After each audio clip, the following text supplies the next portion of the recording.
Have you ever felt frozen in life?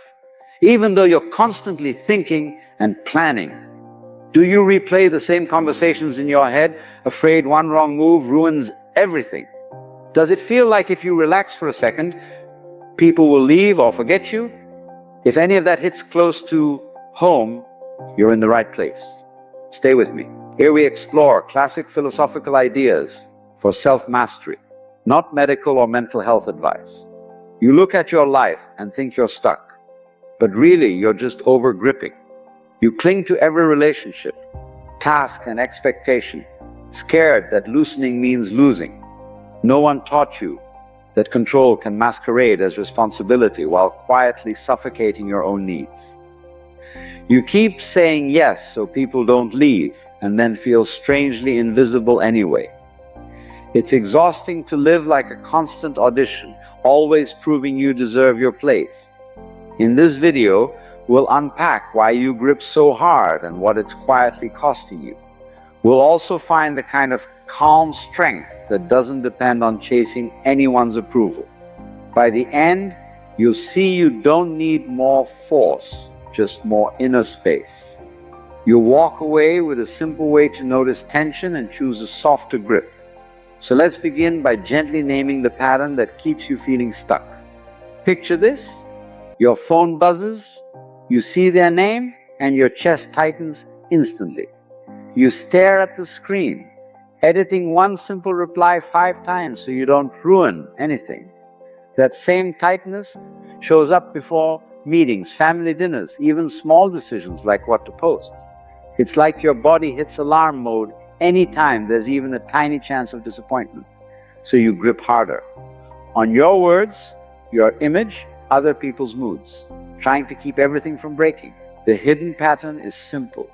Whenever life feels uncertain, you respond by shrinking and over-controlling yourself.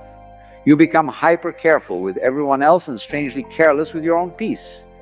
You say yes when you mean maybe, and maybe when you quietly mean no. Underneath, a belief runs the show. If I loosen up, I'll lose people or chances. This belief quietly confuses love with performance and safety with always being on. But you're not actually frozen. You're just living in permanent emergency mode around your own choices. The shift we'll work with is moving from gripping to simply noticing, softening, and choosing. Instead of reacting on autopilot, you'll learn to observe, take a small step back, and breathe. Then, from that little bit of distance, you can acknowledge what you feel and decide your next move. You don't need to overhaul your life overnight. You just need a new way of meeting those tight moments. One symptom of this pattern is how quickly you apologize for simply existing in a room. You say sorry for asking questions, for needing time, even for not replying instantly. Another symptom is how you overanalyze every interaction long after it ends. You replay scenes in your head, grading your performance like a harsh, invisible teacher. You feel responsible for everyone's mood, like their frown means you failed some hidden test. This constant self-policing slowly drains your energy, focus, and ability to enjoy anything. You start to confuse being exhausted with being dedicated or loyal. The cost is that your own preferences, curiosities, and limits get pushed to the back row. You start to forget what you actually like when no one is watching. That's the quiet erosion of self-respect, and it rarely happens in one dramatic moment. It happens in tiny daily trades where you choose peacekeeping over honest presence. Now imagine a small scene to see this clearly. You're at dinner, your phone lights up, and you feel that familiar tightness in your chest. You laugh louder than usual, agree with everything, and avoid saying you're actually tired and want to leave. On the way home, your body feels heavy, and you quietly wonder why the evening felt fake. In scenes like that, the real cost is feeling like a guest inside your own life. You start to believe being chosen by others matters more than choosing yourself. Your time is spent reacting instead of creating moments that truly fit you. The relief begins when you notice, oh, I'm tightening up again, instead of judging yourself for it. Even one small honest response, like leaving a bit earlier or pausing before replying can shift the entire tone. Each time you choose one honest moment over a perfect performance, your inner life gets a little lighter. Over time, these tiny choices add up to a calm kind of self-trust that no one can hand you. The moment you start loosening your grip, something unexpected can happen. You feel more alone. You notice patterns in conversations that other people seem happy to ignore. You see how often the jokes are actually digs and how many favors are one-sided.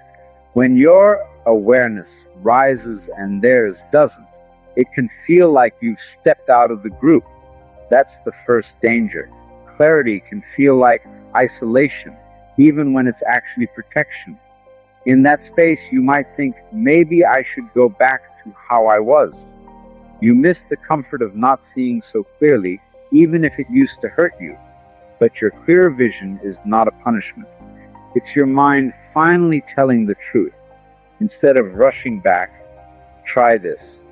Notice one thing that feels off and simply name it inwardly. You don't have to fix it all at once. You just stop pretending you don't see it. The second danger shows up when you start gently naming patterns out loud. Some people won't like that shift, especially if they relied on your silence and compliance. You might say one honest sentence and suddenly feel like you've started a war. They accuse you of being dramatic, ungrateful, or too sensitive for making a big deal. That's the shoot the messenger moment. Your insight gets attacked instead of the problem being addressed. Here it's tempting to either explode or completely shut down, but there is a middle path. When things are emotionally hot, your safety and composure matter more than winning the argument. You can take a breath and say something calm like, I'm not attacking you. I'm sharing how this feels for me. If the conversation keeps spiraling, it's okay to pause and step away instead of forcing a resolution. Holding your tone steady is not weakness. It's you refusing to let chaos run the room. The third danger is more subtle. You start confusing who you are with how well you serve others. You think, if I stop overgiving, who am I to these people? Your identity gets tangled up with being the fixer, the reliable one, the always available listener. When you loosen your grip, it can feel like you're losing your entire role in the story. That fear can pull you back into overfunctioning before you even realize it. The quiet remedy is to remember you are more than your usefulness in someone else's script. You are allowed to be loved for your presence, not just your problem solving. Start tiny. Choose one situation this week where you show up as yourself, not as the fixer. Notice how your body feels when you are not performing a role, just being there. That small experiment is how your sense of self starts separating from everyone else's expectations. As you see these three risks more clearly, you're not overreacting. You're finally reading the room and your own reflection with honest eyes. When you finally see the pattern, your first impulse is often to blast it with truth. You hold everything in for months, then drop it all in one overloaded conversation. The other person hears volume, intensity, and blame long before they hear any clarity. That's why direct confrontation, especially when you're overheated, often makes people defend instead of reflect. It feels like you're finally being honest, but it can land like an attack they have to dodge. You might say something like, you never care about me. You're always selfish, and I'm done. A calmer version sounds more like, when plans change last minute, I feel unimportant and really stressed. The first line paints them as the villain. The second reveals your experience without putting them on trial. When you speak from accusation, people grab a shield. When you speak from experience, they're more likely to listen. Even then, not everyone will meet you in that calmer space, and that's not your failure. Your job is not to deliver the perfect speech. It's to stay grounded in your own truth. A softer tone doesn't mean a softer spine. It just means you value peace more than scoring points. You've spent years absorbing other people's emotions like a sponge that never gets wrung out. When a room gets tense, your body reacts first. even before anyone raises their voice. You scan faces, read micro-expressions, and instantly adjust yourself to keep the peace. That used to be our survival strategy, but now it leaves you wired and worn out. The shift we're aiming for is simple, from absorbing everything into quietly observing what's actually yours. Instead of asking, what's wrong with them, you start with, what is happening in me? This is where the tiny habit comes in. Pause, label, locate. Pause means you give yourself 3 slow breaths before responding, even if it feels awkward. Label means you quietly name what you feel. I'm anxious. I'm irritated. I'm sad. Locate means you notice where it lives in your body. Chest, stomach, throat, shoulders. When you do this, emotions become signals to listen to, not storms to drown in. You stop merging with every mood in the room and start honoring your own inner weather. Let's be honest, this won't always feel easy, especially with family or authority figures. In hot moments, your safety and basic respect matter more than staying to prove a point. It's okay to say, I want to continue this later when we're both calmer. Little by little, you learn you can feel anger without snapping and hurt without collapsing. You discover that saying less, after pausing, often carries more weight than over-explaining everything. Each time you pause, label, and locate, you're telling yourself, my experience counts here too. Here is the turning point. You are not stuck. You are gripping too hard. The rule is simple. When you feel frozen, assume over-gripping first, not powerlessness. That tightness in your chest, jaw, or stomach is not a verdict.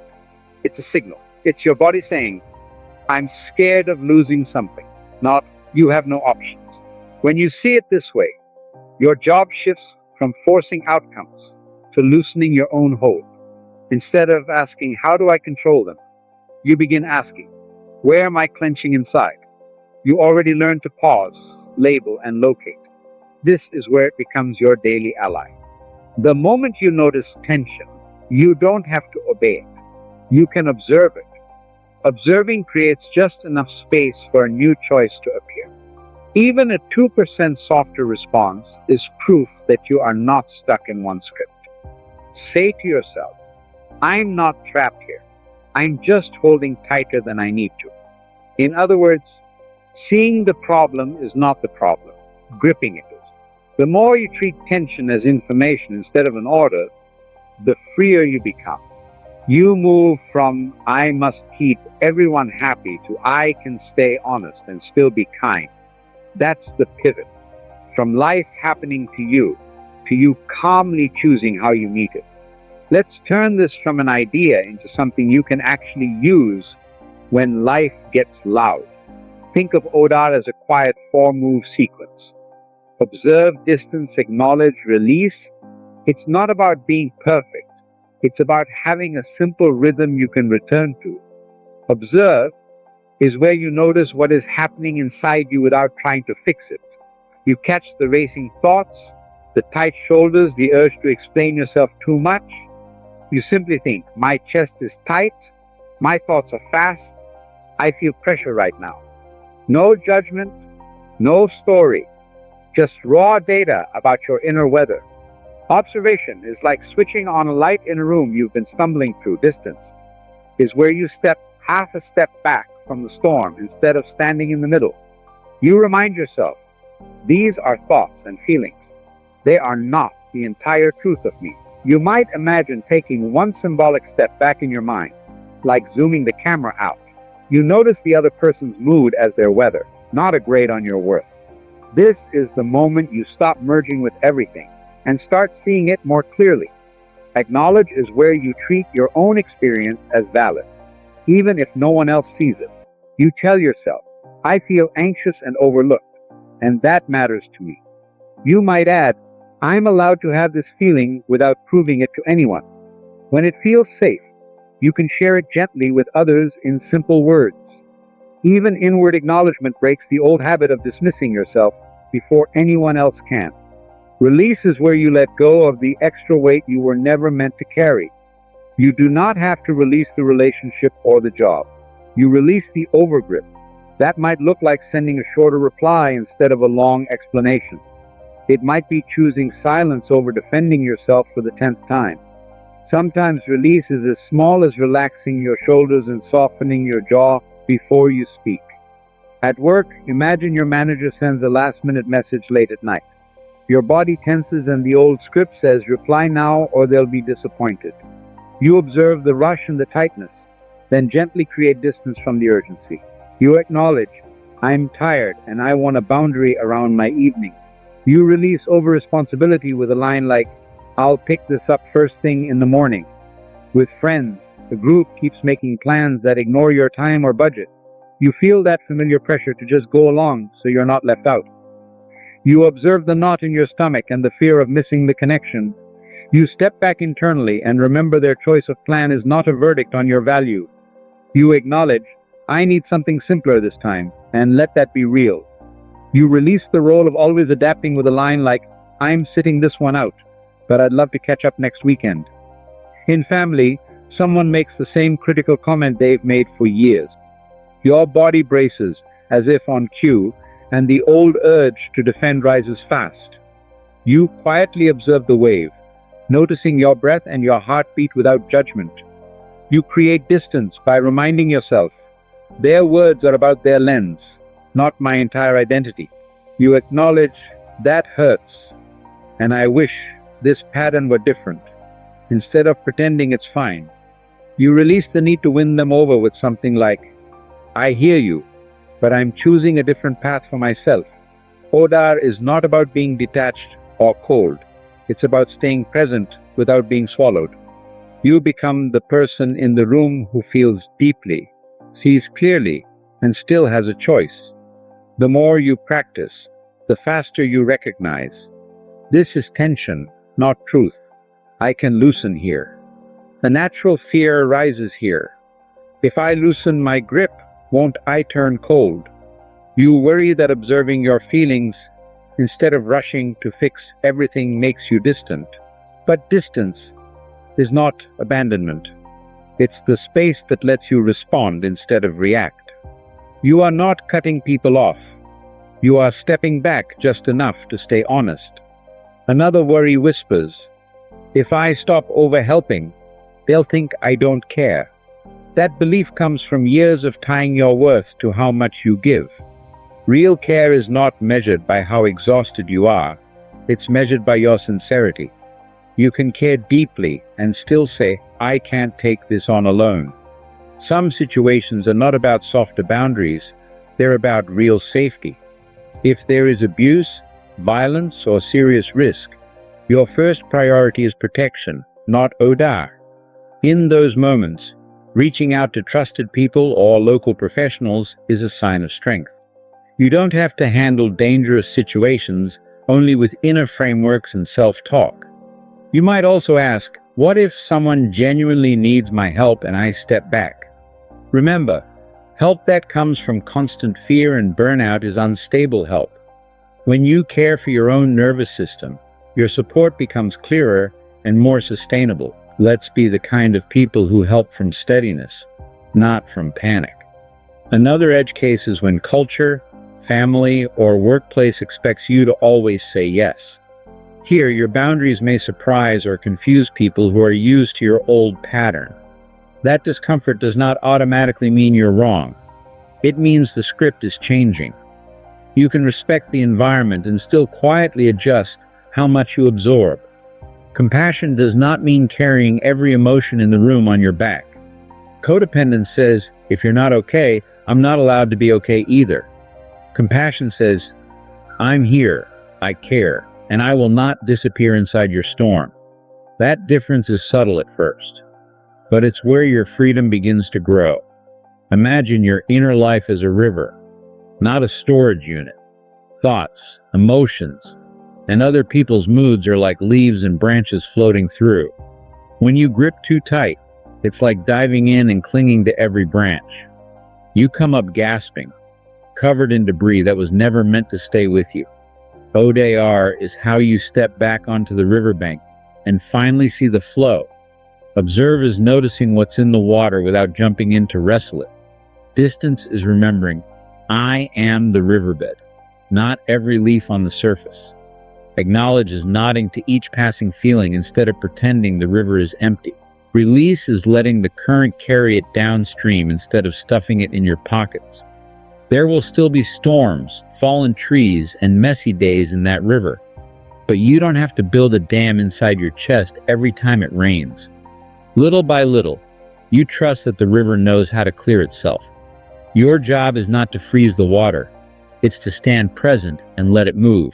For the next 7 days, treat this like a gentle experiment, not a test you must pass.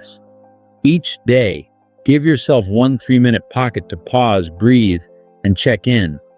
Day 1, simply notice when your body tightens during the day. At night, replay 1 moment and ask, where was I gripping hardest inside?